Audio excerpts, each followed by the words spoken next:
Hi there. This is a video about the question of identity. Recently, Jordan Peterson interviewed Russell Brand on his podcast, and they got talking about identity in relation to Christianity. And the big question that they were discussing was this: what do you do with the sense of the self that we have in the modern age of being dispersed or scattered or divided? How do you bring unity to the self? And they came up with two solutions. But I think, and the reason that I wanted to make this video is, I think that there's a third way of thinking about identity, and one that's actually more existentially satisfying, more authentically rich than the two options that they discussed on the podcast. And it actually shows that Peterson and Brand's two options are really just variations on a single theme. So first I want to discuss the two options that Peterson and Brand set out, and then I want to introduce this third way that I think they missed. So here are their two options for uniting the self. There's a hedonistic, desire-driven way to build your identity. That's the one that they dismiss. And then there's what Peterson calls the way of voluntary self-sacrifice, which he thinks is the preferable way. Now, let's just take them one at a time. Hedonism first. The hedonic path is a way of creating a unity of the self through desire and power. Let's let Peterson explain it in his own words. I've been trying to work through the relationship between power and hedonism. So as far as I can tell, there's not much point in power apart from the sadism without hedonism, because power needs to serve desire, because why else have it?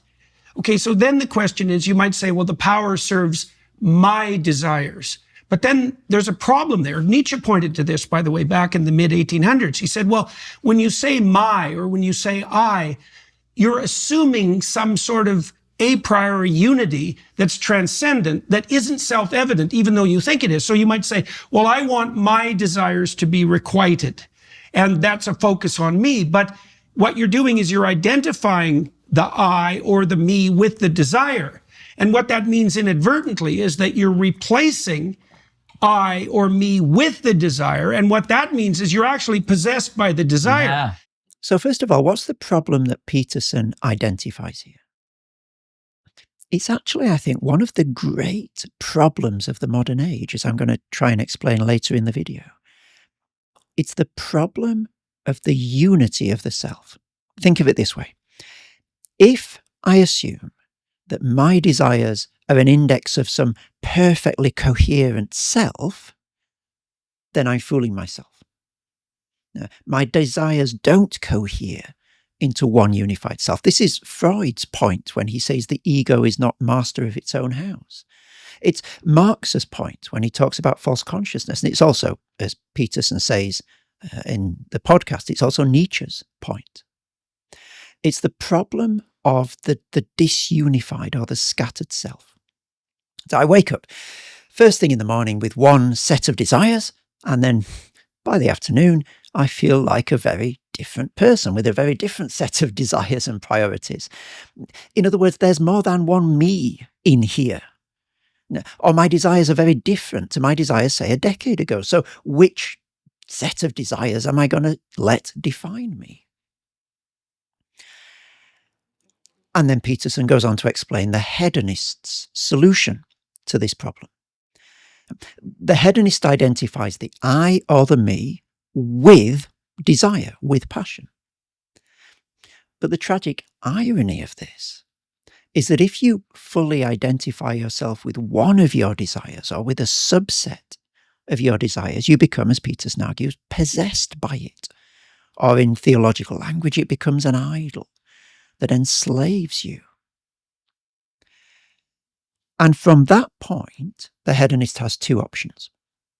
You either let this one desire crush everything else in you and shrink yourself in the process, or you become a polytheist, bowing down to multiple desires over time, worshipping at a series of incommensurable and antagonistic altars, finding no unity in the self after all. But whichever of these paths you choose, according to Peterson, you're still seeking to accumulate power in order to be able to indulge your desire. The more power I have, the more fully I can become enslaved to the idol of my desire. And this is one reason that power can be a very dangerous thing, because it gives us the ability to consummate our slavery. So Peterson rejects this idea that power and desire provide the unity that the self is looking for, and he offers what he thinks is a better solution. Let's hear it.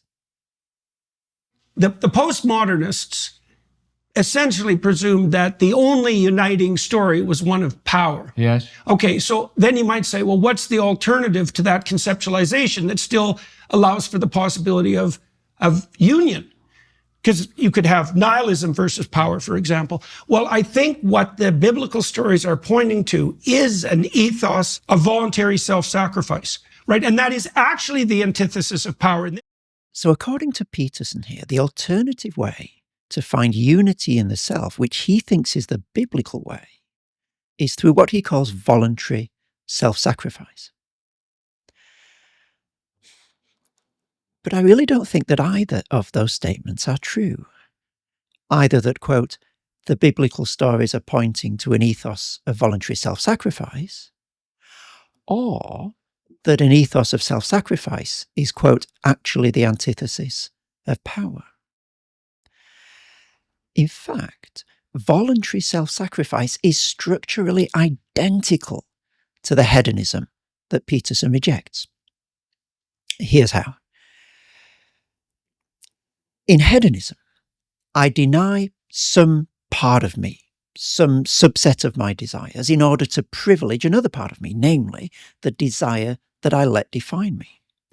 I subordinate all of my many desires to one overweening desire, or one set of desires that I privilege. And in just the same way, in voluntary self-sacrifice, I deny, or in other words, I sacrifice some parts of myself in order to let others reign supreme, and in order to present something like a coherent self. Here's Peterson's explanation of that dynamic. The true self, rather than the hedonistic self-defeating self, which we axiomatically assume as the self, the true self is actually found in the consequences of voluntary self-sacrifice, because then you sacrifice, you get to be married. You sacrifice, you get to have friends. You sacrifice, you get to have colleagues and people who are voluntarily participating in your endeavors. You multiply your force. And then the self becomes like, it's the short-term psychopathic and manipulative whims that are sacrificed that you reflexively identify with the self. Now, there's a wisdom to this logic, isn't there? If I want the joy and the security of marriage, I can't act on all of my desires all of the time. If I want good close friends, I can't just say everything that happens to flash through my mind whenever I'm with them. If I want to compete in the Olympic marathon, I can't eat pizza every day. And if I want to become a concert pianist, I can't spend all my time watching Netflix. But look at the structure of this sacrifice. I deny part of myself to let another part thrive. Now, for hedonism, the part of myself that I deny is some of my desires, in order to let one desire reign supreme. And for voluntary self-sacrifice, the part that I let thrive is the rational will, and I subordinate to that rational will everything else that's in me. But it's the same dynamic. And therefore, it'd be inconsistent and naive, I think, not to see the same danger of possession and slavery in the ethos of rational self-sacrifice that Peterson identifies for the hedonist. Because as a hedonist, I am, as Peterson rightly says, possessed by my desire. But as a voluntary self-sacrificer, I am also possessed by my stoic commitment to delayed gratification and the modification of my desires. And in the same way that for the hedonist my desire becomes my identity, well, also for the voluntary self-sacrificer, my self-sacrificial fortitude becomes my identity. I am one of the strong ones, not one of those blown this way and that by my desires. And this idol of fortitude is just as narrow, just as jealous of rivals, just as prone to lashing out when it's threatened, as is the idol of hedonistic desire. Now, before I move on, just one final point to make from this clip. So, Peterson rejects the paradigm of hedonism and power in order to embrace voluntary self-sacrifice. Fine. But to what end? Well, to quote Peterson from this last clip, you multiply your force. But wait a minute. Hedonism was supposed to be about power. And now we learn that self-sacrifice is about force. Well, again, it's the same dynamic, isn't it? Desire and fortitude, the hedonist and the stoic, are just using different means to achieve the same end. Listen to this next extract where I think this dynamic becomes really clear. And those desires that you just talked about, those desires of which you become the temporary host, you become puppeted by and parasited by if you don't have within you the fortitude that as just a sort of a set of urges and memories and projections without the ideal, without the supreme ideal as maximum power, maximum sacrifice, maximum power, maximum service, not maximum power, maximum fulfillment of desire. So you can be puppeted and parasited by desire, fine. But why then should the turn to fortitude be framed as an escape from being puppeted and parasited rather than an exchange of one puppet master for another? Why can I not be parasited by my stoic self-control just as I can by my transient desires? The only answer to that question, I think, and this perhaps is an insight into Peterson's position, the only answer to that question can come if I assume that my stoic self-control is in some way my real self, and that my desires are some inauthentic or transient me. But once again, this is a perfect copy of the logic of the hedonist. Because the hedonist thinks that her desires are her authentic self. And the voluntary self-sacrificer thinks that his fortitude is his authentic self. But why? What compels me to that conclusion, either one way or the other, apart from a modern Enlightenment prejudice on one side or a romantic prejudice on the other? So then voluntary self-sacrifice is not as far from Peterson's idea of what postmodernism is as he would like to think that it is. It still functions within the same economy of power. Power is what gets measured. Power is what matters in both cases. And the hedonist and the voluntary self-sacrificer both are doing exactly the same thing. They're denying a part of themselves, shrinking themselves in the process, and doing so in order to let another part of themselves thrive. They both then find their whole selves within that privileged part, and therefore turn it into an idol and become possessed by it. And both the hedonist and the self-sacrificer define and sculpt their whole selves in terms of one part of the self. It's a pars pro toto approach, the part for the whole.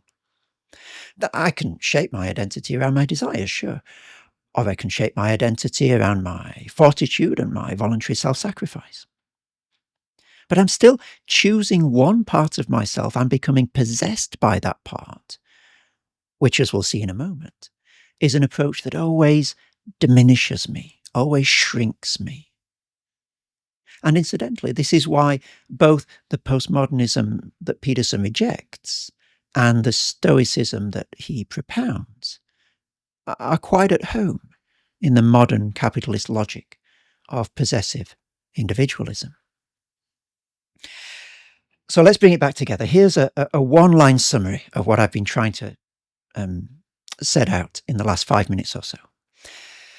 Peterson, I think, is simply replacing a libidinal postmodernism with a Stoic postmodernism. But what we need is a way to break the logic of possession, not to replace possession by desire with possession by self-sacrifice. And it's with this need to rupture the logic of possession that I want to pivot now to another account of the modern problem of uniting the self. This time in the opening section of philosopher Charles Taylor's book called Sources of the Self. Now, Peterson has two options. It's either hedonism or it's voluntary self-sacrifice. But Taylor, interestingly, has three. And I think it's the third one that sits in Peterson's blind spot. So Taylor begins, this is the opening section of Sources of the Self. He begins by arguing that the problem of the scattered self is one of the great problems, the great conundrums of modernity. In the modern age, which we're roughly taking from the mid-17th century, around when Descartes was writing, we ceased to think of the self as something that's given, fully pre-packaged, and we, Western moderns, began to think of the self as something that I need to find, to discover. And Taylor highlights two great modern thinkers who set out rival ways to unite this scattered, disunified self in modernity. On the one hand, you've got René Descartes, and on the other, you've got Michel de Montaigne. Let's take Descartes first. Descartes largely follows the way of self-sacrifice. For Descartes, I will forever be unstable and I will forever be deceived if I trust the menagerie of my sense impressions or my desires or even my reason, actually. Here's a passage from the Discourse on Method where he says that. I'll read the French first and then the English.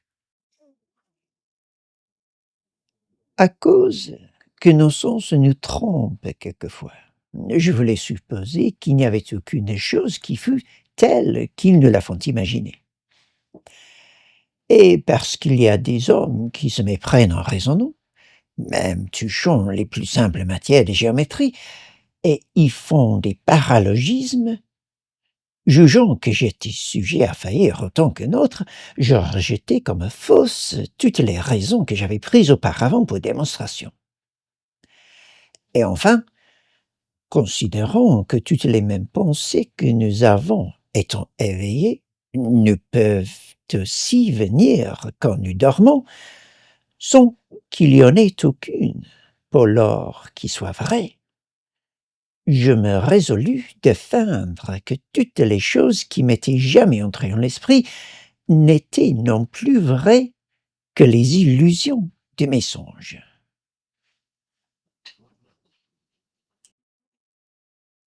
Seeing that our senses sometimes deceive us, I was willing to suppose that there existed nothing really such as they presented to us. And because some men err in reasoning, and fall into paralogisms, even on the simplest matters of geometry, I, convinced that I was as open to error as any other, rejected as false all the reasonings I had hitherto taken for demonstrations. And finally, when I considered that the very same thoughts and presentations which we experience when we wake may also be experienced when we are asleep, while there is, at that time, not one of them true, I supposed that all the objects and presentations that had ever entered into my mind while awake had in them no more truth than the illusions of my dreams.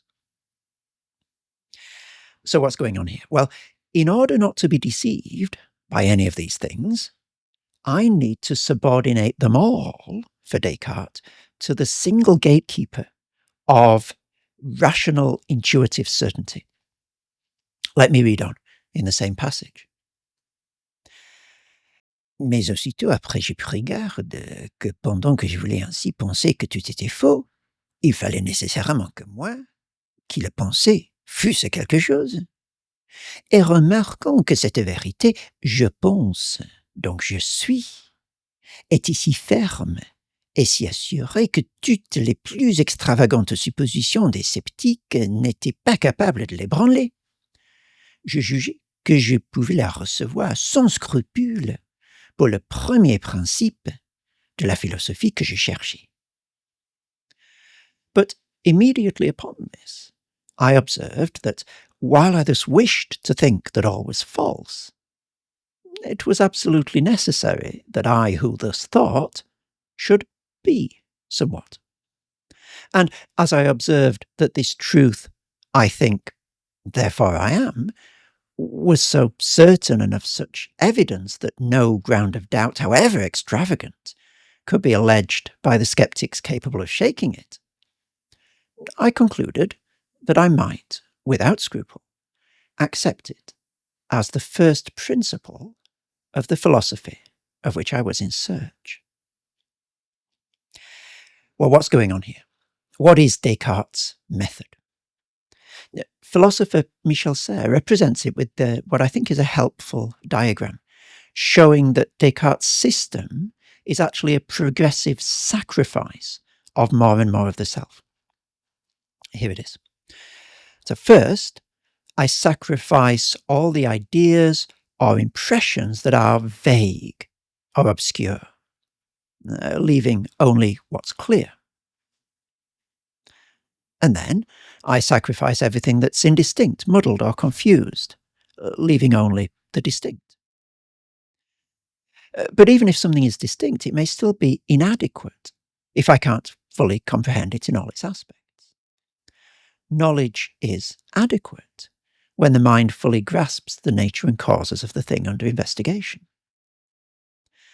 And finally, we sacrifice blind knowledge, which is the form of knowledge that relies on reasoning but without direct intellectual grasp, such as when we rely on deduction or inference, for example, without fully perceiving all necessary truths.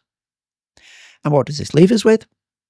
It leaves us with the thin sliver of intuitive knowledge, which is the highest form of knowledge for Descartes, where understanding is immediate and self-evident and grasped with certainty, like the cogito itself. I am thinking, therefore I exist. So certainty about the self, and about everything else for that matter, is found for Descartes in thinking. It's a sacrificial method, because it prunes away all the ways of engaging with the self and the world, apart from one, this sliver that's left at the end. For Descartes, it's intuitive certainty that happens to be the privileged faculty.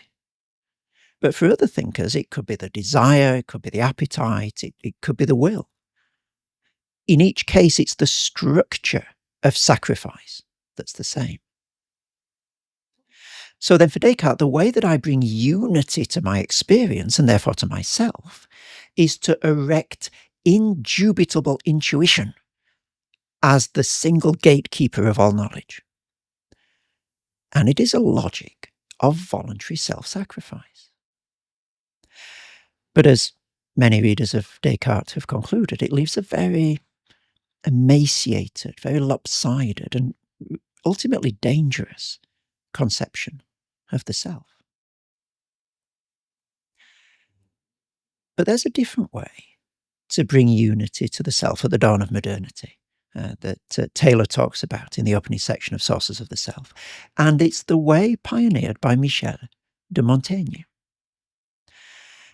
Rather than sacrificing faculties and modes of apprehension until he arrives at something that he can build his entire sense of self on, Montaigne takes a very different approach of surveying his whole self in all its messiness, in all its complexity, and letting all its contradictions remain as ill-fitting parts. He tries to embrace it all in all its rampant Baroque proliferation.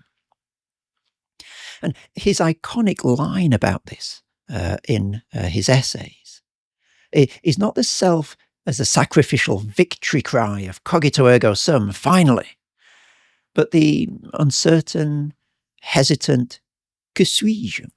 What am I? Montaigne is, and he remains, an enigma to himself. He refuses to bring the self to unity through a series of sacrifices.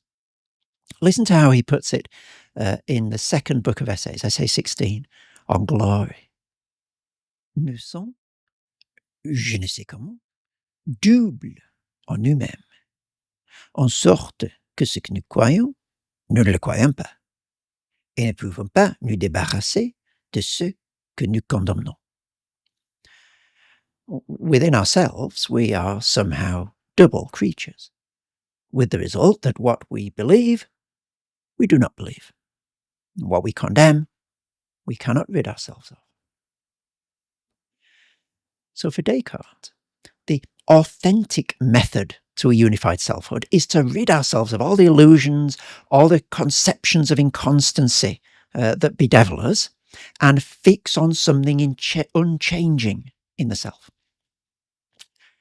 But for Montaigne, by contrast, the authentic method is to rid ourselves of the illusion of constancy and to embrace the flux of the world and of the self. As he says in a famous quotation from Book 3, Chapter 2, the essay on repentance. Le monde n'est qu'un branloir pérenne. Toutes choses y branlent sans cesse. La terre, les rochers du Caucase, les pyramides d'Égypte, et du branle public et du leur. La constance même n'est autre chose qu'un branle plus languissant. The world is but a perpetual seesaw. All things are in constant motion. The earth, the rocks of the Caucasus, the pyramids of Egypt, both with their own motion and that of the public. Even constancy is nothing but a slower motion. So what then is Montaigne's response to the disunity of the self? Well, it's to sit with the complexity. The aim is not to make myself transparent to myself like Descartes tries to do, but to embrace myself in all my inconsistency, in all my self-contradictions. If Descartes' self is a series of filters, Montaigne's self is a complex network of connections between contradictory but somehow related parts of myself. The difference is really neatly summed up in their two modes of writing, isn't it? Descartes has a linear method with a clear beginning in the cogito, sequential steps, and a clear end. Whereas Montaigne has a sprawling collection of essays, all loosely related to each other, but without no definitive overall shape. And these two options, exemplified by Descartes and Montaigne, map roughly onto Peterson's discussion with Brand. Descartes is the stoic, voluntary self-sacrificer, and Montaigne is the polytheist, serving all his desires in turn, prominent among which, actually, is serving the, once again, stoic idea that he is not mastered by any of his desires. That itself can become an idol, and it is one of the idols that Montaigne risks bowing down to.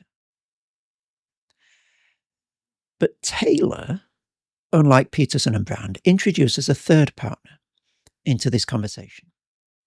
It's Augustine of Hippo. And this, I think, is where it begins to get really very interesting indeed. Now, Taylor's own account of Augustine is, I venture, a little bit flat. He sees Augustine largely as a precursor to Descartes, who develops a notion of inwardness. It's not that Augustine that I want to talk about here. It's a different Augustine. the Augustine of Michael Hamby's Augustine and Modernity, particularly what he calls the Augustinian self as a, quote, doxological dispossession. Now, like Peterson in the conversation with Brand, and like Descartes and Montaigne, in the Confessions, Augustine is grappling with the problem of the disunity of the self. He calls it in Latin distentio animi, like a distension of the mind or a dispersion of the self. Listen to how he describes it in Book 4 of the Confessions. I had become to myself a vast problem, and I questioned my soul. Why are you sad? And why are you very distressed? But my soul did not know what reply to give. Sounds like a far echo of Montaigne, doesn't it? And this in Book 10. I find my own self hard to grasp. I have become for myself a soil which is a cause of difficulty and much sweat. Or again in Book 11. I am scattered in times whose order I do not understand. The storms of incoherent events tear to pieces my thoughts, the inmost entrails of my soul. And amid this scattering, amid this distraction, amid this distension, the self, for Augustine, finds a coherence. But it's not by looking inwards, it's by reaching Godwards, as he expresses in Book 11. Your right hand upheld me. Psalm 17, 36, 62, 9. In my Lord, the Son of Man, who is mediator between you, the one, and the many, who live in a multiplicity of distractions by many things, so I might apprehend him in whom I am apprehended. Philippians 3, 12-14. And leaving behind the old days, I might be gathered to follow the one. So what's happening here? Well, Augustine is finding unity in his self, not by looking inwards and embracing all his flux and complexity, like Montaigne, and not by looking inwards and systematically sacrificing parts of himself until he finds something that's certain, like Descartes, but by looking away from himself and losing himself in the worship of God, who he calls the one in whom I am apprehended. So both Descartes and Montaigne, and this is where we begin to see that Descartes and Montaigne, and that the Stoicism of Peterson and the hedonism that he rejects, that they're both really variations on a common theme. Both Descartes and Montaigne here follow a possessive method. The self can find unity to the extent that it is known or mastered, or in Montaigne's case, surveyed. But Augustine's approach isn't possessive. It's actually dispossessive. I stop trying to know myself, and I lose myself in a doxological intimacy with the one who knows me, the one who apprehends me, in whom I am apprehended. The one who, in the language of Confessions, Book 3, is, quote, more inward than my most inward part, and higher than the highest element within me. The Latin is beautiful in that moment. Interior intimo meo et superior sumo meo. And Hamby describes this in the following way. I found this incredibly helpful. He calls it a doxological self. In other words, a self constituted through praise, constituted through its participation in the delight shared between the Father and the Son in the unity of Christ's one body, human and divine. So, in contrast to both Descartes and Montaigne, Augustine's self exists not as a possession something that's surveyed, but as a gift, in relationship, not in reclusion. As C.S. Lewis would later say, I become my own only when I give myself to another. It's a very strange dynamic, isn't it? Possession through dispossession. Self-knowledge through self-forgetfulness. But I don't think it's as odd a dynamic as all that. I think we're all familiar with this to some extent. For example, literary critic Terry Eagleton explains it with a Shakespearean analogy. He writes the following. It is not only that both partners in a loving relationship give and receive simultaneously, but that the self-giving of each evokes a comparable response in the other, in a process that's both self-augmenting and self-replenishing. The more I give to thee, the more I have, as Juliet sighs to Romeo. And that is a thumbnail sketch of what's going on in the Confessions. For Augustine, the more I lose myself in God, the more I find myself. And this is why Augustine's Confessions, though it's often called the first autobiography in the Western tradition, is a very strange autobiography indeed, and reads nothing like a modern autobiography. Let me just read the opening sentences of Confessions, Book 1. So this is Augustine's opening salvo in what's supposedly the first autobiography in our tradition. Quote, "You are great, Lord, and highly to be praised." Quote from Psalm 47:2. "Great is your power, and your wisdom is immeasurable." Psalm 146:5. "Man, a little piece of your creation, desires to praise you. A human being bearing his mortality with him, 2 Corinthians 4:10, carrying with him the witness of his sin and the witness that you resist the proud, 1 Peter 5:5. Nevertheless, to praise you is the desire of man, a little piece of your creation. You stir man to make pleasure in praising you, because you have made us for yourself. And our heart is restless until it rests in you. Two things to notice here.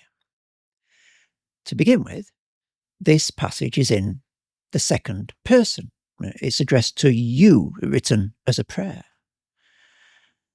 So what Augustine is saying is that he doesn't come to know himself by cutting himself off from the world like Descartes, or by considering all the minutiae of his self like Montaigne, but by reaching beyond himself in dialogue with his maker.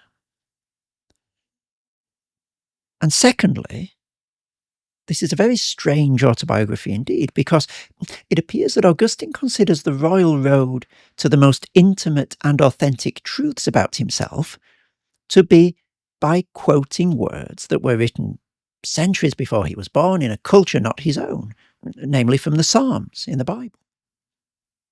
Now, to the modern mind, it is hard to think of anything less authentic than that, letting someone else speak your truth for you, speak your very identity.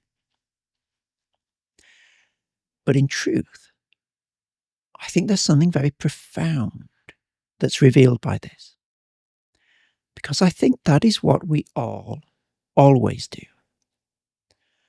All of us give something or someone the authority to speak our truth to us.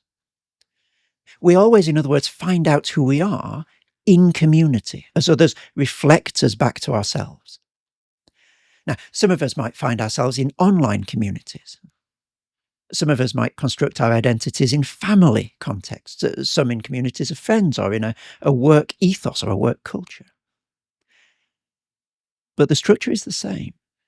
We all give someone, some group, or perhaps some ideal, the authority to tell us who we are.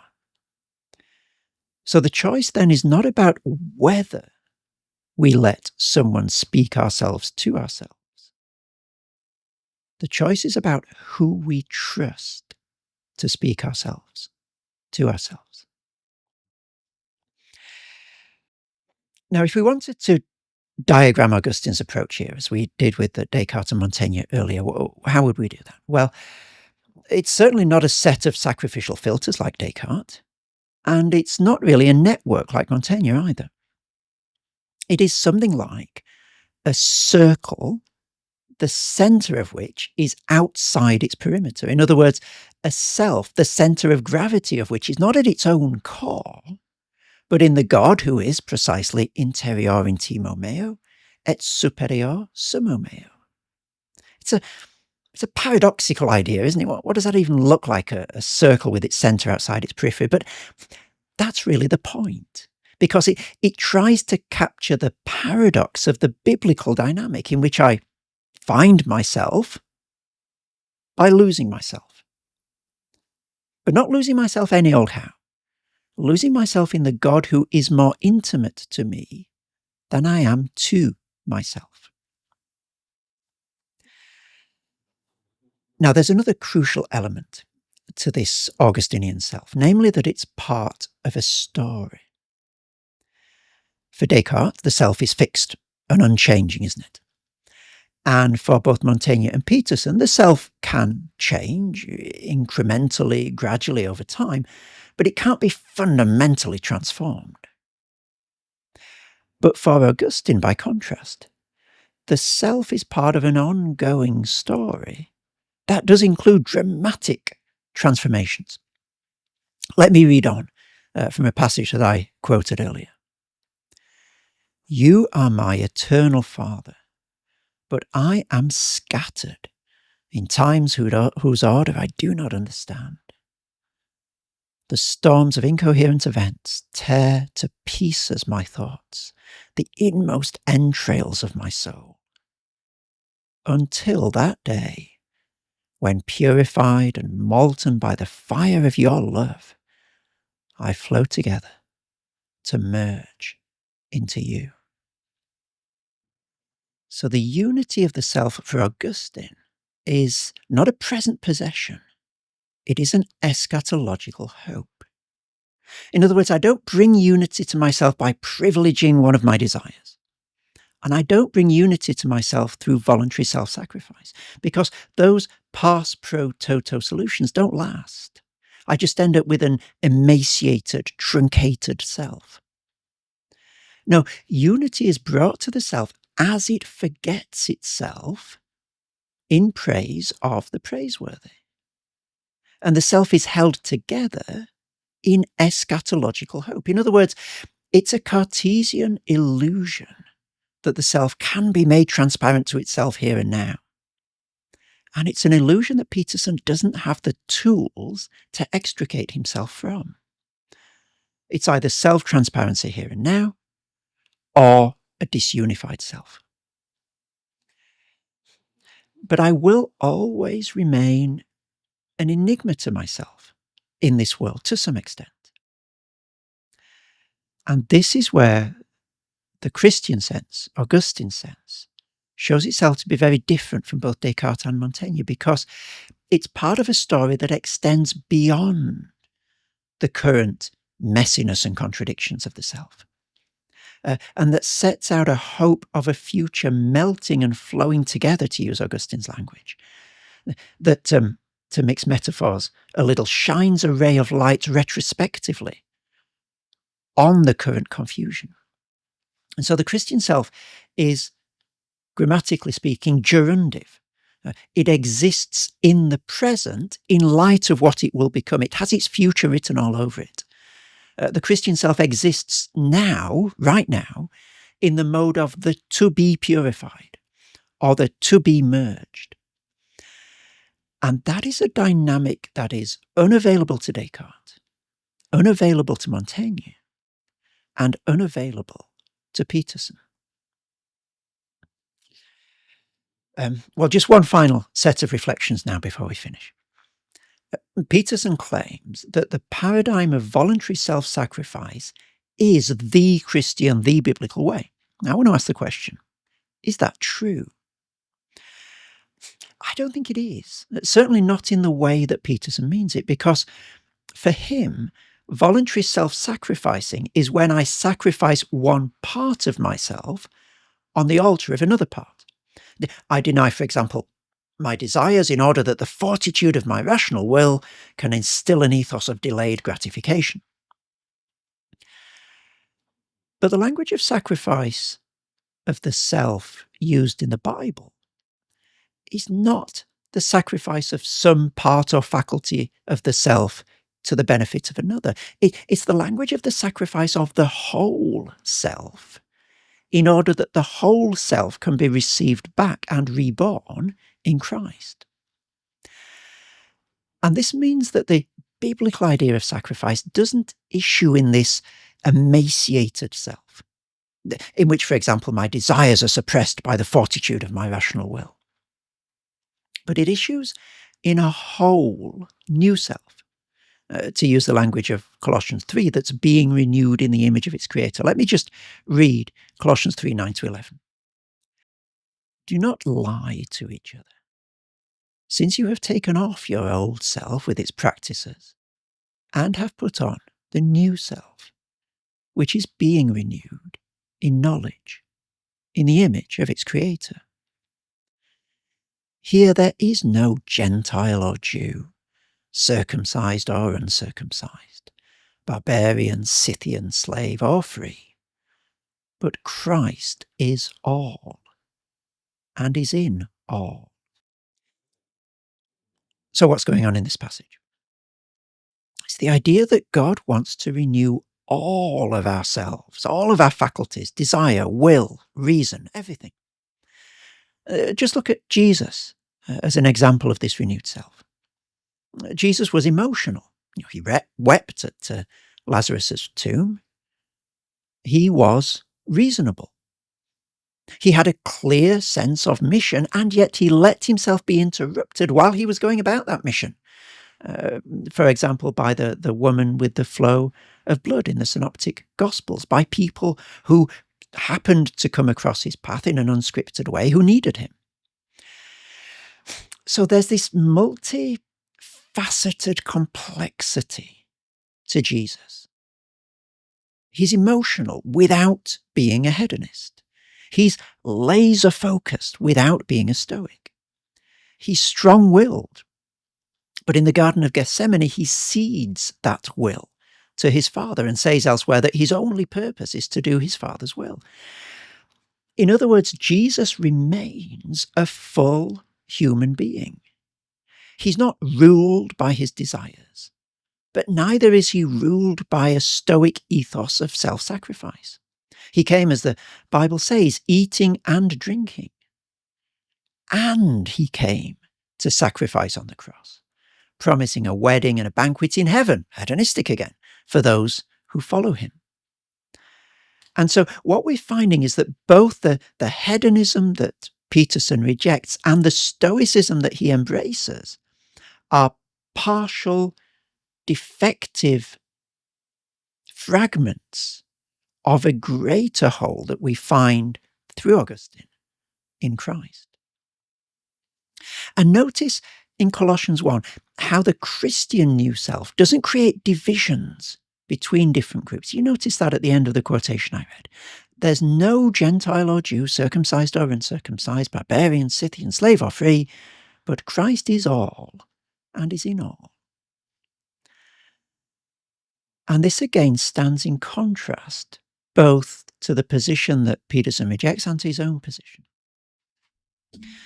Because if I'm someone who has self-control, who voluntarily self-sacrifices, it's hard not to look down my nose at those who live for the moment, who have, in my eyes, no capacity for delayed gratification.